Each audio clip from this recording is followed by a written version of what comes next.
안녕하세요. 아크리스동물병원 원장 박천식입니다. 지금은 고슴도치에서 가장 많이 생기는 질환에 대해서 설명드리려고 하는데요. 제일 먼저 구강질환을 먼저 설명드리려고 해요. 고슴도치들은 치아의 개수는 다양하게 30개에서 46개가 있지만 제일 많이 걸리는 3대 질환 중에 구강질환이 많이 있어요. 여러분 키우시는 고슴도치를 이빨 닦아주신 적 있으세요? 이빨 닦아준 적이 없으면 어떻게 되는지 한번 생각을 한번 해보세요. 맨 처음에 치석이 치태라고 해서 플라그가 생기고 먹은 지 한 12시간, 24시간 만에 플라그가 생기거든요. 그 다음 치석이 생기고, 그럼 잇몸이 염증이 생기고 이빨 뿌리에 염증이 생기는 거죠. 그런 것들을 치은염, 치주염이라고 하는데 이런 것들이 많이 생기고요. 강아지, 고양이 중에서 고양이랑 비슷하게 염증이 생기면 이빨이 녹아서 없어지고요.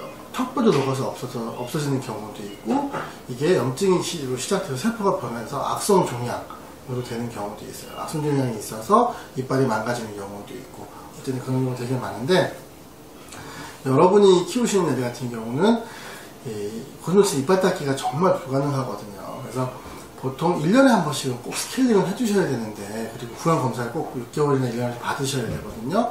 근데 그걸 안 해주셔서 여러 가지 질환이 많이 생겨요. 종양성 질환인지 염증성 질환인지는 수의사가 눈으로 보고도 알기는 어려워요. 그래서 마취한 다음에 치과 엑스레이 찍는다든가 종양을 띄어내서 조직 검사를 해봐야 이게 우리가 말하는 악성 종양, 암인지 아니면 일반 염증성 질환인지 알 수가 있습니다. 이렇게 사진 한번 보실까요? 화면상에 잘 보이실지 모르지만 흡입 마취하고 구강을 검사했을 때 이렇게 치석이 껴 있어서 문제가 되고 있는 거고요. 여기는 이제 프로빙에서 검사하면 잇몸에서 피가 나게 돼 있어요. 여기 잇몸이 빨갛게 부어 있거든요. 지금 여긴 정상 잇몸인데 다른 쪽을 봐도 이런 데가 빨갛게, 이런 데는 염증이 있는 거예요. 이빨 뿌리에 염증이 있는지 없는지는 엑스레이, 치과 엑스레이 따로 찍어봐야 되는 경우고요. 자, 이제 반대쪽 잇몸을 보시면 여기는 평평하게 잘 가다가 이렇게 동그랗게 이렇게 볼록 튀어나와 있죠. 여기는 이빨 뿌리에 염증이 아주 심하거나 이빨이 녹아서 없어진 다음에 우리 이를 닫고 있는 고래까지 염증이 생겨서 이렇게 종양처럼 자라오는 경우도 있고, 염증성으로 종양처럼 조직이 자라는 것도 있고, 종양이어서 이렇게 보이는 경우도 있어요. 그래서 이런 건 따로 검사를 해보셔야 되고요. 여러분들이 집에서 보실 때 구강에 여러 가지 증상이 나타날 수가 있는데 이렇게 아주 빨갛게 부어오르는 경우도 있거든요. 이런 거는 꼭 검사를 해보셔야 돼요. 보시면 여기가 막 다르잖아요, 색깔이.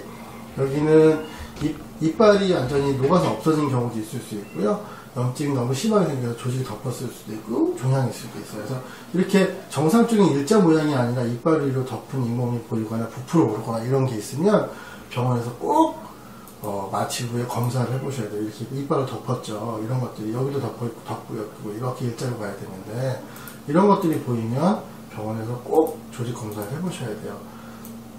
이렇게 이빨의 밑에 잇몸이 이렇게 있어야 정상인데 아까 저쪽 면은 그렇지 않았고, 여기는 또 치석과 치태가 이렇게 있어서 스케일링을 해주고, 저기는 레이저로 지금 조직을 띄어내는 거거든요. 치과 엑스레이 찍었더니 이빨에 뿌리가 남아있어서 그걸 다 뽑아내고 레이저도 하고 봉합도 해주고 그렇게 치료하는 거죠. 여기 다 조직이 이렇게, 이 조직 아까 부풀어 오는 거를 조직을 띄어내고 보니까 이빨이 이 안에 숨어 있는 거예요. 원래 이빨이 이만하게 있어야 되는데 이 부분이 염증이 생겨서 녹았어요. 고양이에서는 홀이라고 하는데 고슴도치에게는 아직 그렇게 부르진 않아서 염증이 생겨서 이빨이 녹아서 없어지면서 염증이 생긴 거죠. 이런 식으로 이빨들이 이렇게 녹아서 있고 이래요. 이런 것들은 꼭 검사를 병원에서 해보셔야 됩니다.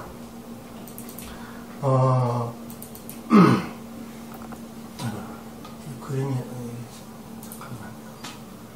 얘는 구강에 그런 것을 갖다 검사했을 때 세포 검사를 염색으로 수의사들이 이렇게 하는데, 이렇게 염색해서 봤을 때 평평상피 세포암이라고 해서 구강 점막이라든가 입술 같은데 이런 생기는 암 조직이 되버린 거예요. 그래서 암 조직이 생겨서 잇몸이나 이빨이 변해서 문제가 되는 거죠. 그래서 얘들은 이런 경우가 나왔을 때는 항암 치료하기는 개체가 너무 작아서 어렵고 자꾸 재발할 수 있거나 앞으로 얼마 못 살거나 이런 것들을 검사를 해봐서 아는 거고요. 이렇게 굉장히 큰 덩어리 종양이 있는 경우도 있는데, 이 아이 같은 경우는 턱 밑에도 이렇게 염증이 생겼고 이렇게 돼 있었거든요. 이거는 띄어서 조직 검사를 하고 문제 있는 이빨을 발치하고, 이 밑에는 전부 다 다른 역가적으로 무균적으로 다 처치해줬는데, 이 치아 때문에 턱뼈에 염증이 생겨서 이렇게 고름이 찬 거였어요. 종양도 커지고. 그래서 이거는 제거하고 나서 아주 행복하게 잘 살았던 그런 경우입니다. 보시면 입천장이 뭐 이만하게 보인다든가, 이거는 악성 종양 케이스여서 입천장을 여기를 이렇게 다 자를 수는 없잖아요. 악성 종양인 경우는. 그래서 할 수 없이 여기만 제거하고 했지만 계속 수개월 이내에 자꾸 재발해서 나중에는 편하게 살기 어려워서 잘 못 먹다가 위험해진 그런 경우예요.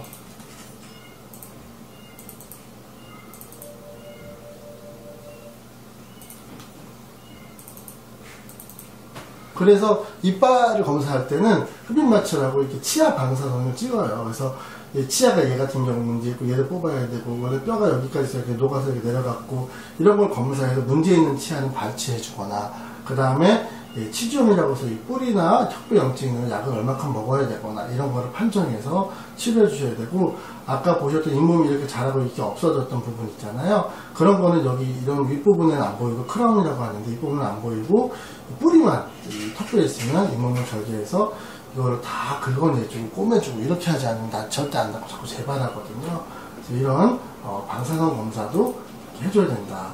여기도 보시면 이빨 뿌리는 없지만 잇몸이 이렇게 있고 뿌리가 여기 안에 이렇게 염증이 생겨서 잡혀 있는 거예요.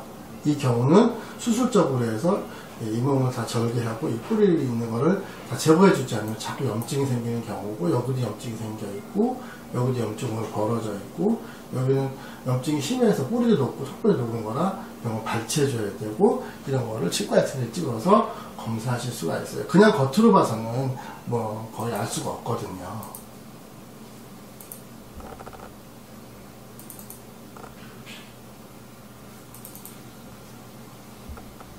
여기 같은 경우는 이 콧등에 염증이 생겨서 왔는데, 이 얘기는 여기에서 농을 빼서 검사를 하고 치과 검사를 해서 봤더니 이 이빨 같은 데서 염증이 생겨서 잇몸을 절개하고 남은 치아뿌리를 뽑아내고 근본이 제거됐기 때문에 약 먹고 좋아졌던 케이스예요. 겉으로 봤을 때 이빨이 없어 보이거든요. 그렇게 콧등에 생긴 염증이 이빨 때문에 콧뼈로 올라와서 생겼던 그런 경우입니다.